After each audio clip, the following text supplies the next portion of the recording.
So I'm Stephanie Kusano. I am an assistant director at the Center for Research on Learning and Teaching at the University of Michigan. But my background is in engineering. I have a bachelor's in mechanical engineering and a master's in biomedical engineering. And then I studied engineering education as my doctoral degree. And a lot of my research work was on how students learn, particularly outside of the classroom. What are some of the things students do? And throughout my work here at University of Michigan and when I was doing my graduate work, I also taught in first year engineering courses. So different various ways of interacting with engineering students and all the different ways that they engage with us and the ways that we can engage with them. So that's a lot of what my talk today will be about. And I say a talk, it's not so much a talk, but more a discussion that we can all have together, a chance for you all to reflect on your own teaching practices as well on active learning. What are some ways that we can engage students in our engineering classrooms? So some of the goals I'm hoping to cover for the next hour that I have you here with me is first, identify reasons why using active learning could be a useful approach in your classes. I'm not here to say that this is a thing that I expect you to do all the time in your teaching, but what might be some of the ways that you might usefully incorporate it into your teaching practice. I hope to describe methods of active learning used in engineering classes. What are some of the different approaches that folks have found particularly useful in engineering spaces? And then identify at least one method. I hope you come away with at least one method of active learning that you could incorporate into an upcoming course, an upcoming lesson that you have, something tangible that you can come away with. So I first want to start with a quick poll here. So if you have your cell phones, you can use a QR code scanner to scan that QR code up there. If not, if you have your laptop or again on your phone, you can go to the link that you see up there on the page, or you can text that number to the numbers that you see up there to participate in this into this poll. And my question for you for this is, what is active learning? What are some of the things you might have already heard about active learning? What might be things you're already doing? Just words that come to mind to define what active learning is. So I'm going to stop sharing for just a second to move over to that poll so that we can see some responses here. All right. So flipped classroom, that is certainly one approach that folks use. Interaction, students, content, classroom. Any other thoughts, words that come to mind? Group. I see group solving, actively solving, participating, interaction. I'm seeing it. Students is becoming bigger, interaction is coming bigger. Problem solving, engaging, questions, participation. Great. So yeah, you all, I think, are already quite aware of what are some of the elements that come into this, into active learning. So let me switch back to my screen here. So yes, you're all pretty much on track here of active learning is generally defined as an instructional method that engages students in the learning process. And really, this can be any instructional method that engages students. So I saw flipped classroom was one of the things that came up there. That is an approach that you can take with engaging students. Really, the main thing is active learning requires students to do meaningful learning activities and to think about what it is that they're doing. And then I want to do a second poll here of, why do you think students should attend your class? And this is a question that's come up a whole lot in the last year, at least at University of Michigan with the faculty I interact with, as we've been returning back to in-person classroom learning versus the last 2 years of remote learning. This question has come up a lot. Why should students be coming to my class? Because we're noticing that students are less likely to show up to class or less likely to engage. So what are the things that you do in your class that really incentivize a student to come to your class? So again, if you can scan that, and I will activate that poll next. All right, so I see better engagement, better rate of students, extend the learning interaction, better reactions, Safe place to learn from failure. I really like that sentiment there. Efficient learning, yes. And interaction. Yep. So you all are right on track with me here of where I was going with this, which is great to see. So yeah, so I want to list some assumptions about our classes, at least from the way that people who do research with education think about the learning space. And one is that personal connection to content leads to learning. Learning is a social element where you have that personal interaction, which is a lot what I was seeing here in some of the things you were posting. That the best understanding happens when a learner actively is manipulating or using or doing something with the content that we're working in. And I find that is particularly true with engineering courses, where so much of what we're learning is about our physical world and physical spaces. People learn best when they're interacting with each other, and learning is a social process. Again, a lot of what you all were saying as well. And that effective teachers are there to monitor and guide student learning by providing that timely structure, timely scaffolding, and feedback of how students are doing. So I really like that whoever had posted there, a safe place to learn from failure. That's a big part of what our role is helping students to not see failure as an endpoint, but rather this is an opportunity for you to further learn a particular piece. So all of these assumptions come from a theory that you see in education research called cognitive constructivist theory, which is a theory of learning that is what active learning is grounded in. When people started talking about active learning and trying to incorporate active learning teaching practices, they were pulling from this theoretical framework that learning is a social process, and that it's best done when we're interacting and manipulating and providing structure and feedback as a social group. And so I want to connect this to your instructional outcomes that you have for your department. So I went on your website to see what are the outcomes of the mechanical engineering department. And I saw a lot of words that stuck out to me that really fit into this theoretical framework. So I'm seeing that you want students to identify, formulate, solve problems, apply engineering design to produce solutions, communicate effectively, make informed judgments, function effectively on a team. So there are words here that do indicate that students just need to be able to identify things and know how to use formulas. But I'm also seeing a lot of things here about developing and applying and working in teams, where that's where having active learning elements within your classroom spaces and most or all the courses your engineering students are taking, those will be opportunities where students can actually practice these skills that we're hoping that they will develop and take away from the courses that they interact with you with. And I want to back up a little bit to talk about what we know about the student learning process. And the way that it can typically be seen in a lot of courses is there's a first exposure to some sort of piece of content, and that tends to happen in class. Then there's all this stuff that happens outside of class. So students will process it, they'll work on some homework, there might be some assessment or quizzes they'll do, they might get some feedback on that. But a lot of that other learning pieces tends to happen outside of class. And really what just happens in class is the lecturing part, the exposure to the content. And what active learning offers is opportunities to have all of these things happen in real time in the classroom. So they have that first exposure, they have a chance to process that information in the class while they're with you. You can pose a problem with them that they work with, and that's a chance for you to assess, are they getting it? And giving them feedback of, oh, you misunderstood this one part, let's cover this a little bit more. So it really becomes a much more efficient learning process and teaching process, because so much is happening within the class time that would have happened outside of class.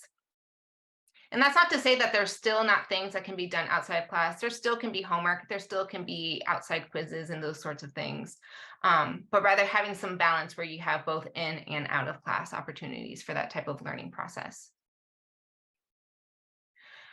So does better engagement actually mean better learning? That's also a question I often get with faculty I work with of, yes, they like my class more. Yes, they're more engaged, but does that actually mean, are they actually learning more?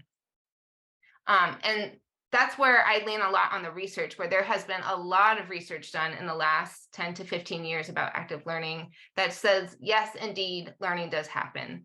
And I'll actually step back for a minute here to say, often the research will find that students don't like active learning at first, especially if they're not used to that type of experience in a classroom, because you're asking them to do more. And who wants to be asked to do more, especially undergraduate students, not necessarily.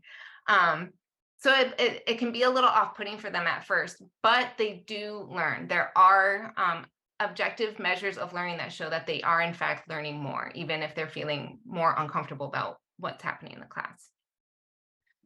So active learning has shown a significant increase in course grades, particularly when compared to didactic methods like lecturing.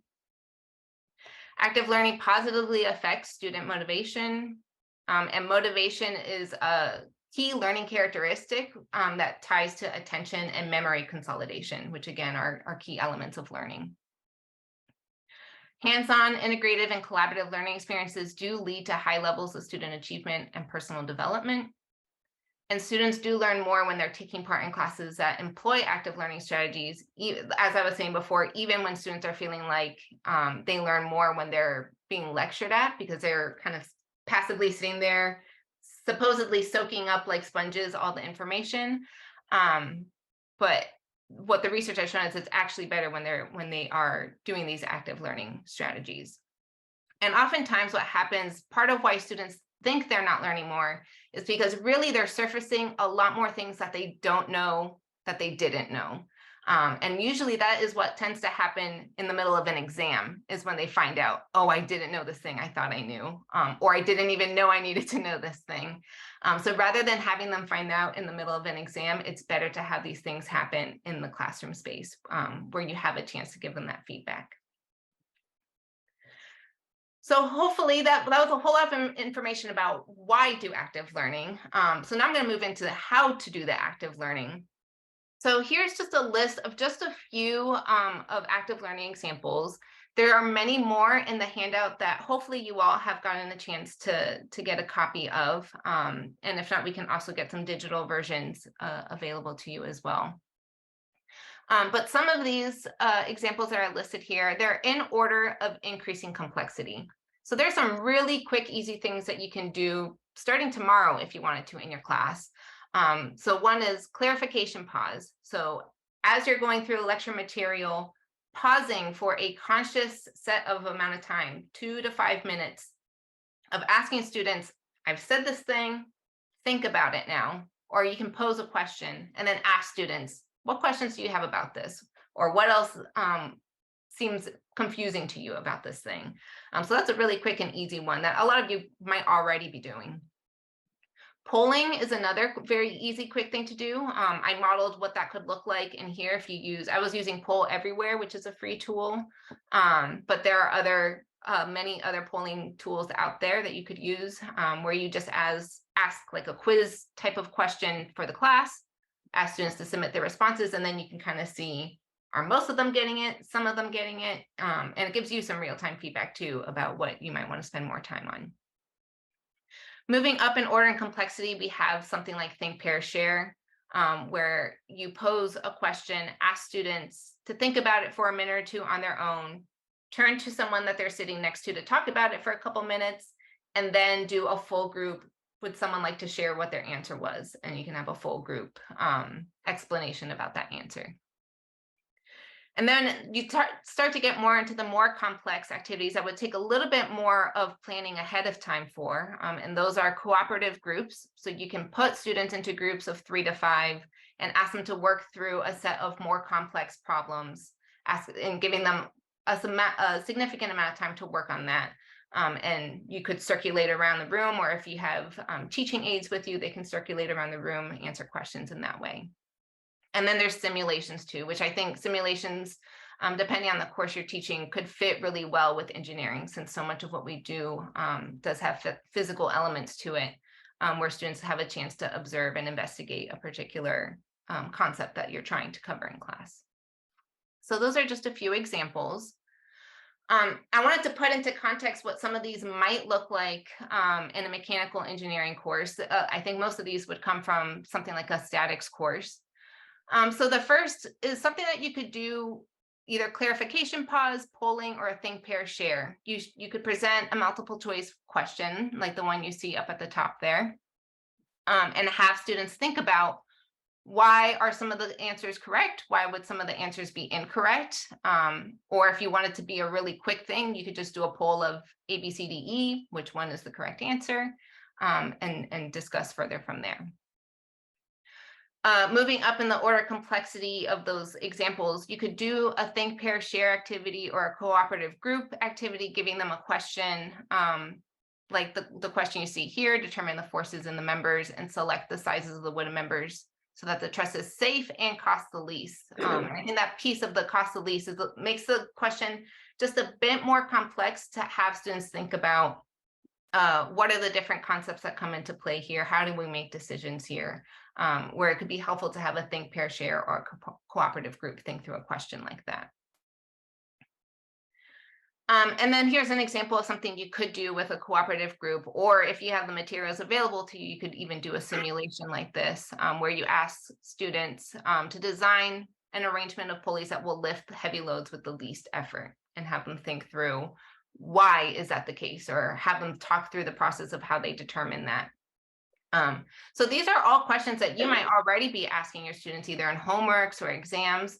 And so what active learning does is bring those earlier into the classroom, into the lecture time, and have students grapple with some of these questions in real time while you're with them, so that we can surface what are the misconceptions they're having, or where are the things that they're getting hung up on. And they also have a chance to learn from each other as well. So really getting to that social learning element of what active learning is grounded in. So I want to move, I want to use some of these active learning strategies myself. So I want to give you a chance to explore some of these. The handout that I gave you has the first 2 pages has more examples of strategies that you could use in your class. So I'm going to give you a few minutes here to independently review those first 2 pages and think about how might you already be doing some of this, or if you aren't already doing it, what might be some things you could start to implement, and pick 1 or 2 that you think you would like to try, either next semester or towards the end of this semester as you're wrapping things up this semester. How might you effectively apply it? What might be some challenges that would concern you? And if there's any other questions, this is also a good time to think through what questions you might have about any particular strategy. So I will pause there. Maybe check in, Chad, can I check in with you to see, does everyone have a handout? Would it be helpful to put the link somewhere to a digital version? Everybody in the room here has a handout, so we're good. Yeah. Okay, wonderful. And I see there's 2 folks here with us on Zoom. The folks here on Zoom, do you all have the copy of the handout? Yes. All right, I think we're all set then. So I will set the timer for about 4 minutes here, 4 or 5 minutes, to let you think through these questions independently, and then we will be moving into groups, just as I've been talking through. And discuss these questions with your group. Which strategies have you effectively used in your courses? If you have used them, what has worked well? What has been challenging? And what strategies would you like to talk through as a group of the ones that are listed? What might be some things that how could you effectively implement it, or what challenges would concern you that you'd like to discuss as your department colleagues? I hate to, this is the worst part of facilitating, is breaking up the good conversations. And hopefully you'll find that too in your classes when you do activities like this. The hardest part is bringing everyone out of the good conversations they're having. But I do want to make sure you all have a chance to hear what the different groups were saying. So if I can get 2 people to offer ideas that your groups were talking about, an idea or 2. So we talked about some of the methods that we already do in our lecture, and we each shared like some of the concerns that we have. Not the concern, but the challenges that we have to still get students engaged even within these activities. One of them being keeping them engaged, especially when they're working in a group for 10 minutes, the first 5 minutes, everyone is still engaged, and then you see a couple of members kind of wander off. So that was one of the challenges we talked about. I don't know, anything else that comes to mind? And then we talked about also what we would like to try next time. For example, I don't do electronic polling. Yeah, I don't do any like electronic polling in my classes, so that's something I would like to try. Great, thank you for sharing that. And yeah, that is the challenge you mentioned, for sure is a very common challenge. And a lot of that is just iteration in your own course to see how long does a particular task take or how long students might need for a particular thing. And then incorporating something like polling can also help to see if there's things students are stuck on, or to change up how you're engaging with your students by adding these quicker, shorter ways to engage with them. Balancing out some of the longer ones, I think, are some good strategies to work out in there. Any other questions or thoughts, ideas that anyone else would like to share? Just a question, if,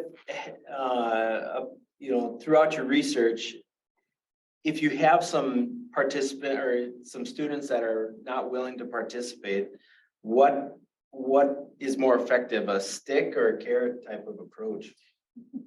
Yeah, that's a great question.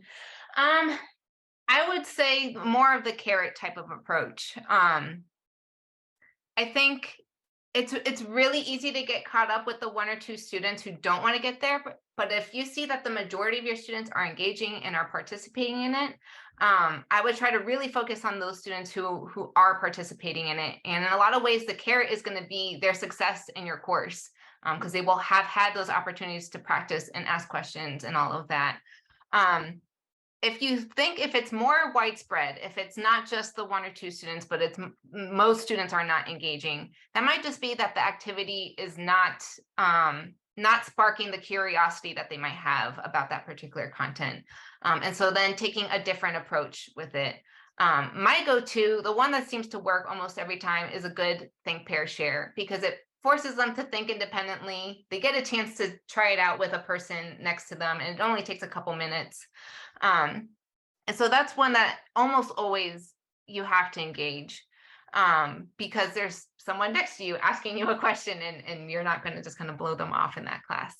And so that would be my advice of, depending on if it's a widespread issue, try switching up the activities. If it's not so widespread, just letting the experience speak for itself when it comes down to exam time or project time, and students will have seen that had helped them or not.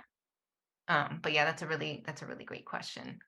But yeah, I would try not to force it, because it's it's that there's only so much you can do with students who are not meeting you halfway when it comes to engaging in the class. Sure, thank you. One thing we discussed too is like making sure you're picking the right active learning strategy for the right topic. And sometimes Absolutely. that can blow up. That's backfired on me before. Totally. And having them align with what you are prioritizing in your class. And what you're prioritizing is what you are grading students on. At least that's the way students are going to interpret that.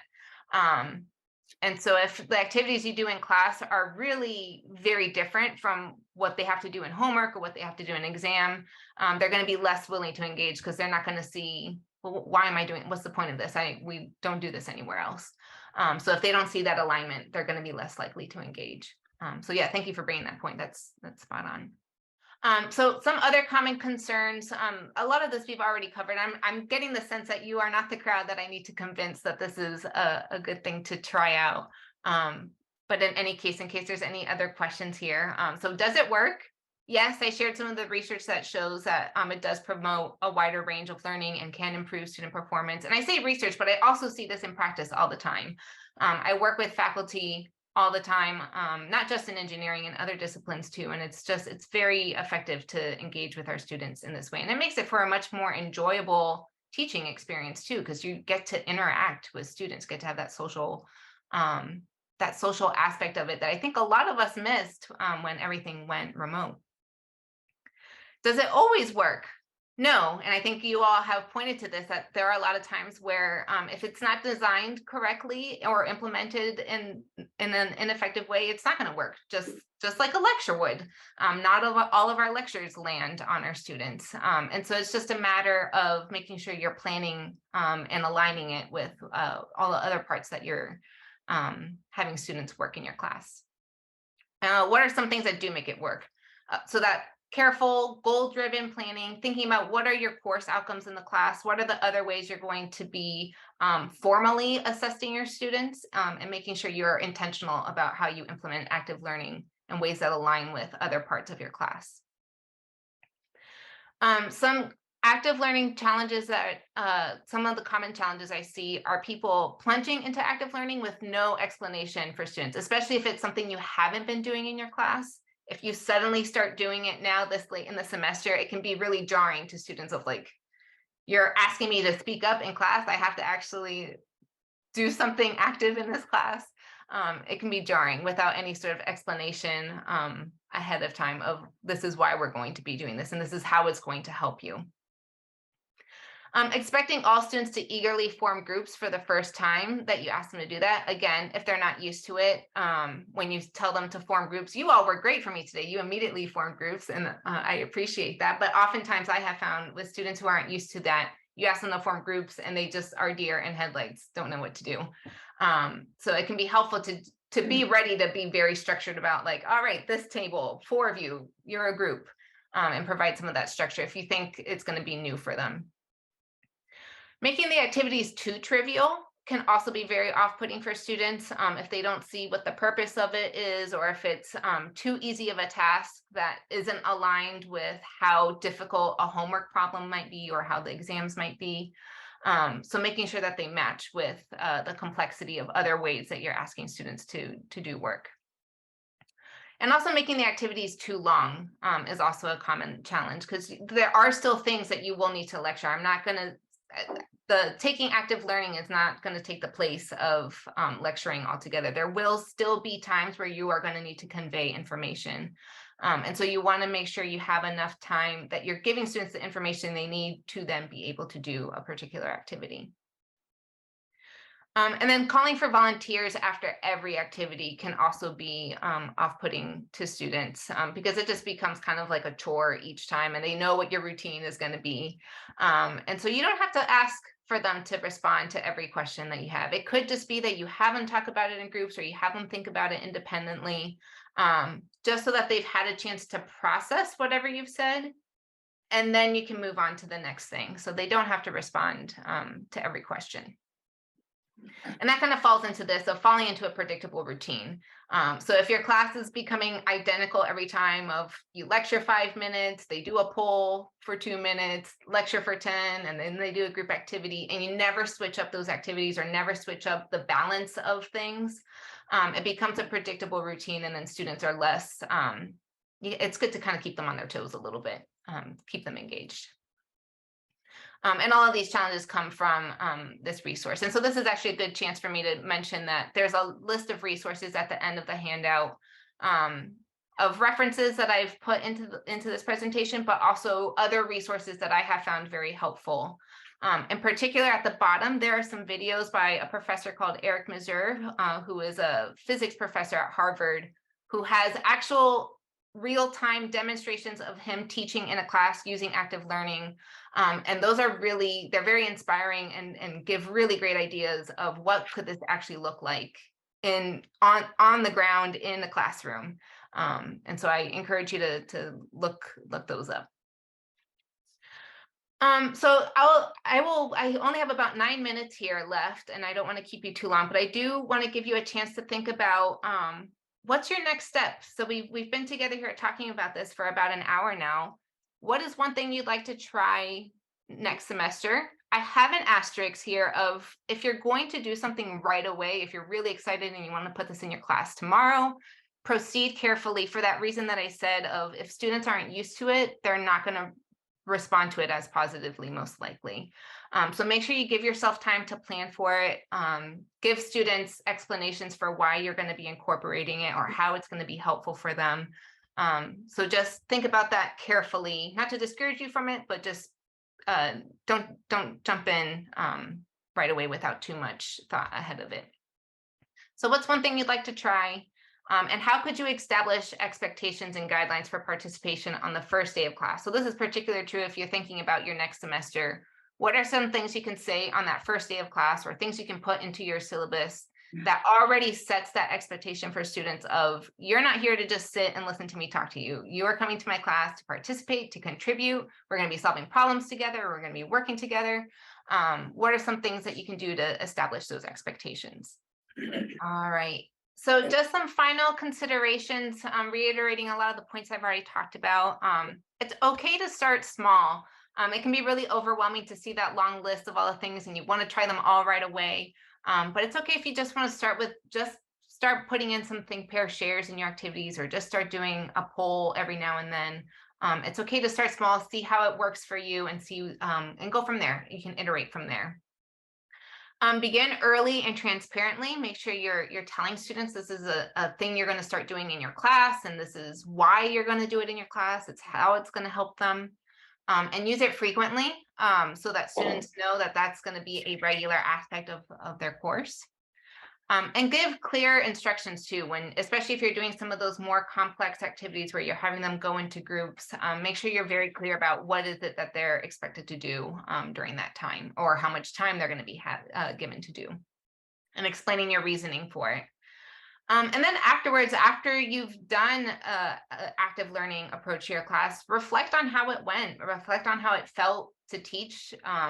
What are some of the things, what were the consequences to doing it? What were the benefits to doing it? And hopefully you will continue to share with your colleagues. It sounds like you have really great discussions happening today.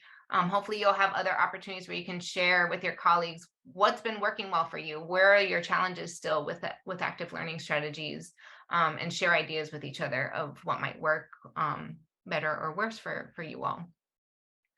And I have my contact information here. I'm happy to answer any questions over email. If you'd like to discuss more, I'm happy to interact in that way. There's a list of resources, as I mentioned, at the back of the handout, several research articles there about active learning, but also some more practice-based resources to give you some ideas of where to get started. I'm happy. I know we're at time. I don't want to leave you, but I am available now for the next few minutes. If anyone has questions, I'm happy to linger back for a little bit. Thank you so much for coming today. Thank you for having me and for engaging in the activities today. I have one question. Yeah, go for it. With the active learning strategies, like with the increasing complexity, obviously a lot of time that takes more time for us to prepare, more time in class.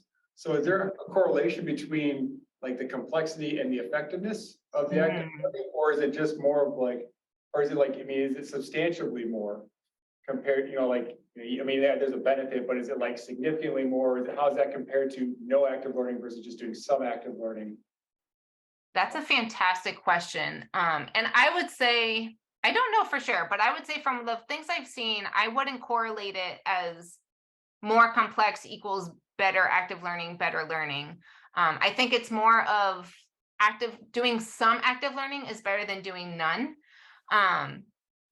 With the caveat being, depending on what your course outcomes are, if there's a particular thing that you're hoping students are going to learn, a particular skill or a more complex problem you want them to grapple with, those more complex active learning strategies will give them the time to grapple with more complex problems, the time to work with their peers in the classroom. Team-based skills might be an element of what your course is. And so it could be really effective to have them do small team-based types of problems in the class to start to develop some of those skills as kind of like a tangential outcome of your course. So that would be my caveat there of it could be more effective if what you're having them do is aligned with what the outcomes are for that course. But overall, comparing think, pair, share with a simulation, I don't think there's I wouldn't expect there to be a direct correlation there. That's a great question. Thank you. I also have a small question.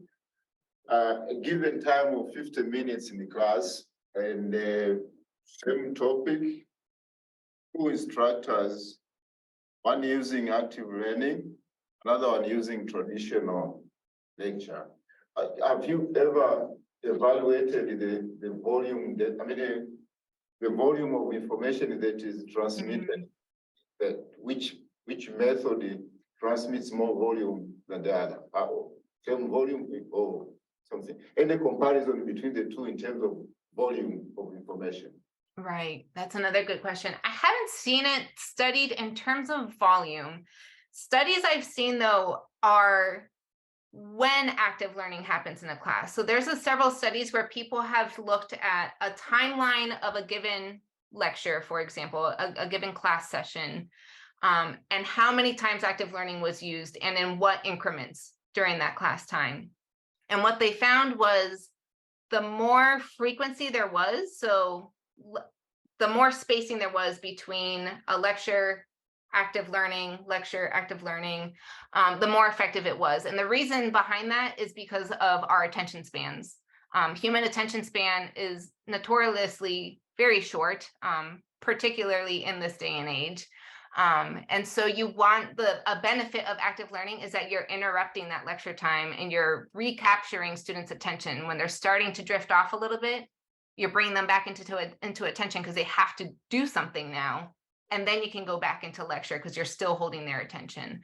So that's not necessarily answering your question about the volume, but more of there is research about when to interrupt that lecture time so that you're re-grabbing student attention, so that your lecturing is more effective because they are paying more attention to it. Thanks again.